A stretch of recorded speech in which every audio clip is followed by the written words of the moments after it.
I took a piss on an open patch of desert. A glint in the distance caught my eye. I walked over and brushed off the dust. I couldn't believe it. Gold. I looked back at the driver, hesitated, then called him over. Hey! Come look at this! What? Just come here! He checked it. It was real. We started digging right away, but the thing was massive. We tried dragging it with the car, pedal to the floor. It didn't move an inch. We gathered wood and lit a fire, had to keep the wild animals away. Then the driver suggested something. One of us would stay and guard the gold, the other would fetch an excavator. It would take 5 days round trip. He said he knew this desert better, but I insisted on staying. He warned me, brutal heat by day, wild beasts at night. I said I could handle it. We made a deal, split the food and water. He took most of the water, said it was to cool the engine, tossed me a satellite phone, then drove off. I told myself, 5 days for a lifetime of wealth. Totally worth it. I set up a small tent next to the gold. The first night was calm, had food, had water, but my nerves were on edge. The growls around me didn't stop. One wrong move and I'd be dinner. Next morning, the sun woke me up. I reached for my water, paused, and put it back. I had to ration it. While looking for firewood, I found a wrecked passenger plane. Tore some parts off, built a better shelter, way better than a tarp. Through the window, I could see the gold. I finally got some sleep, but not for long. The heat woke me up again. My face had started to blister. I stayed inside till sundown, sat next to the gold,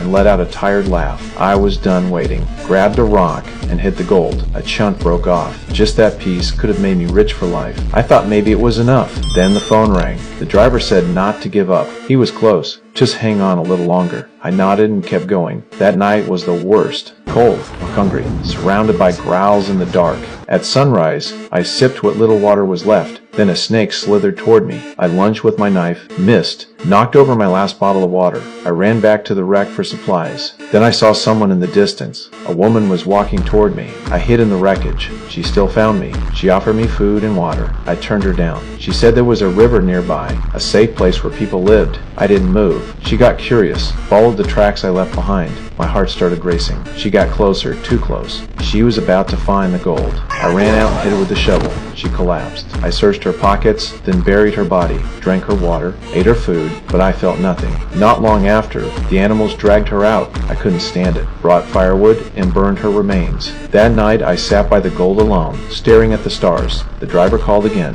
The excavator was too heavy. Still needed time. Told me to hold on. Don't quit now. Right then, a truck drove by in the distance. I almost shouted for help. Almost ran toward it, but stopped. The gold was so close, I couldn't let go. Then the storm hit. The sand tossed me like a rag. I crawled into my shelter. It didn't last long. The whole thing collapsed. I blacked out. Woke up with a branch stabbed through my side. Barely conscious. I checked on the gold. It was still there.